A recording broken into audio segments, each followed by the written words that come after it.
వర్షం తగ్గుముఖం పట్టిన తరువాత సహాయక చర్యలను చంద్రబాబు పరుగులు పెట్టించారు. బుడమేరుకు పడిన గండ్లను పూడ్చివేతలను వేగవంతం చేశారు. వర్షం తగ్గుముఖం పట్టిన వరద ప్రభావిత ప్రాంతాల్లో పర్యటిస్తూనే ఉన్నారు. వరద నష్టాన్ని కేంద్రానికి తెలిపి నిధులు విడుదల చేయాలని కోరారు.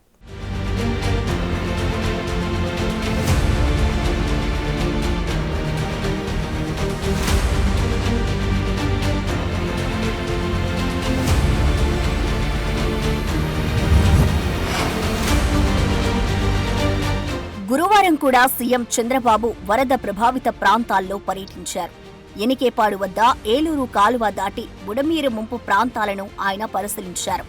బల్లగట్టుపై ఆయన వెళ్లి ముంపు ప్రాంతాలకు వెళ్లారు.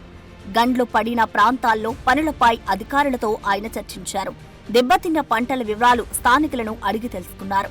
ఇక కేసరిపల్లి దగ్గర బుడమేరు కాలువపై వరద ఉధృతిని కూడా పరిశీలించారు.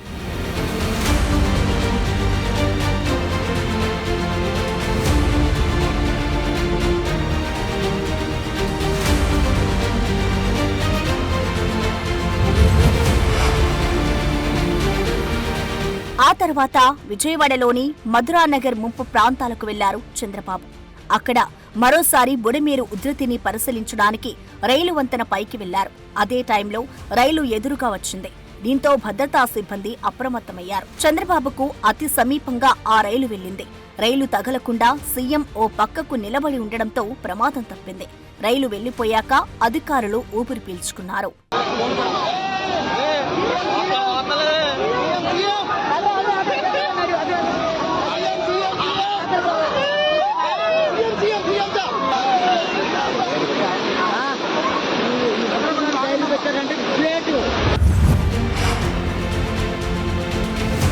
విజయవాడ వరద ప్రాంతాల్లో గురువారం కేంద్ర మంత్రి శివరాజ్ సింగ్ చౌహాన్ కూడా పర్యటించారు. ప్రకాశం బ్యారేజ్ పటిష్టతపై ఢిల్లీలో చర్చిస్తామని ఆయన హామీ ఇచ్చారు. కేంద్రం నుంచి అన్ని రకాలుగా సాయం అందిస్తామని చెప్పారు.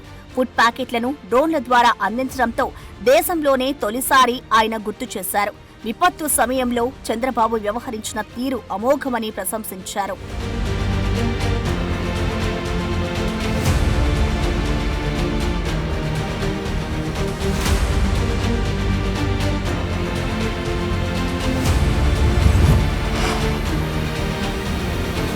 బుడమేరు కృష్ణా వరదల్లో ముంపునకు గురైన ప్రాంతాల్ని ముఖ్యమంత్రి చంద్రబాబు శుక్రవారం బుడమేరు కృష్ణా వరదల్లో పర్యటించారు. గంటన్నర పాటు ఏరియల్ సర్వే నిర్వహించారు. మొదట బుడమేరు ముంపు ప్రాంతాల్లో పర్యటన సాగింది. బుడమేరు కట్ట తెగిన చోటుకు వెళ్లి వరద ప్రవాహ మార్గాల్లో ఆక్రమణలను నిశితంగా పరిశీలించారు. కొల్లేరు చుట్టూ ఉన్న గ్రామాల పరిస్థితిని ప్రత్యక్షంగా చూసిన సీఎం గతంలో వచ్చిన ప్రవాహాలు, ఇతర సమాచారాన్ని అధికారులను అడిగి తెలుసుకున్నారు.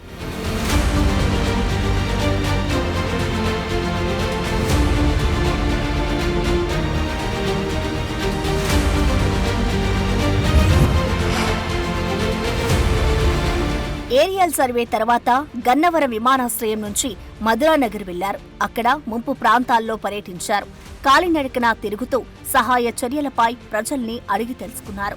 దుకాణాలు, ఇళ్లల్లోకి నీరు రావడంతో పలు ఎలక్ట్రానిక్ వస్తువులు, సరుకులు పాడైపోయాయని బాధితులు చెప్పారు. బైకులు, కార్లు దెబ్బతిన్నాయని స్థానికులు ఆవేదన వ్యక్తం చేశారు.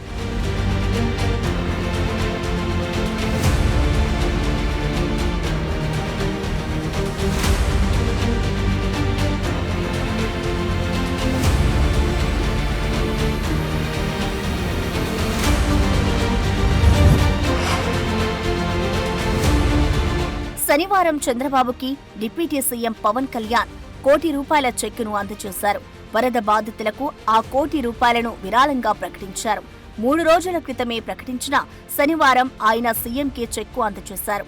సీఎం, డిప్యూటీ సీఎం వరదలపై కాసేపు చర్చించారు. పవన్ కళ్యాణ్ ఆరోగ్యం గురించి చంద్రబాబు అడిగి తెలుసుకున్నారు.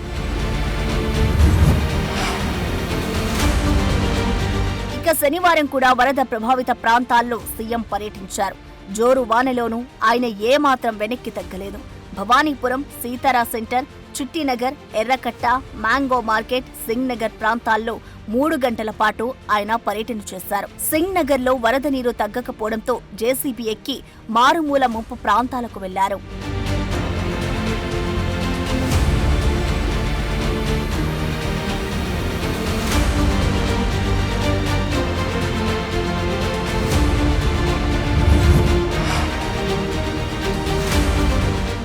నగర్ నుంచి నందమూరి నగర్, న్యూ ఆర్ఆర్ పేట, ఓల్డ్ ఆర్ఆర్ పేట పైపుల రోడ్డుకు చేరుకున్నారు. అక్కడ సహాయక చర్యలపై వరద బాధితులను అడిగి తెలుసుకున్నారు. అక్కడి ప్రజలకు చంద్రబాబు ధైర్యం చెప్పారు. సోమవారం నాటికి పరిస్థితి పూర్తిగా మెరుగుపడుతుందని హామీ ఇచ్చారు.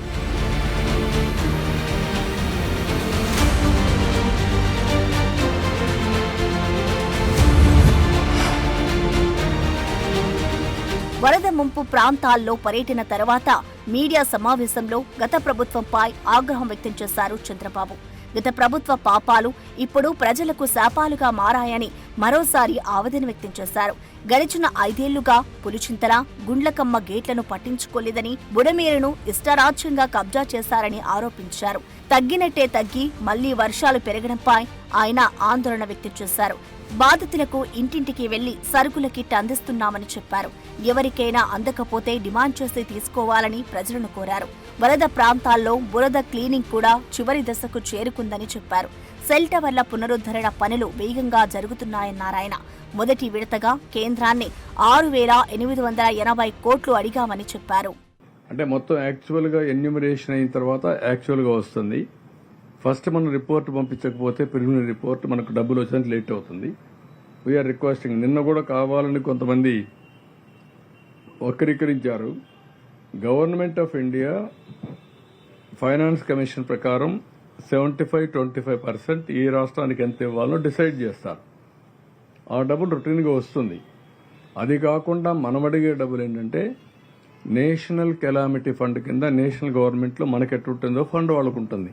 నేషనల్ కెలామిటీ డిక్లేర్ చేస్తే ఒక నామ్స్ ఉంటాయి, లేకపోతే ఇంకొక నామ్స్ ఉంటాయి. మనం అడిగేది అందరూ కొంత డబ్బులు ఏమని అడుగుతున్నాం.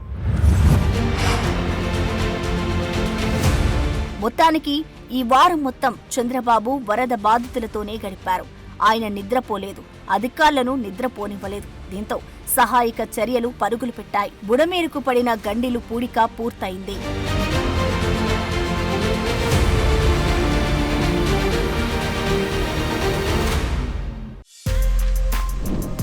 For more videos like this, subscribe Big TV channel.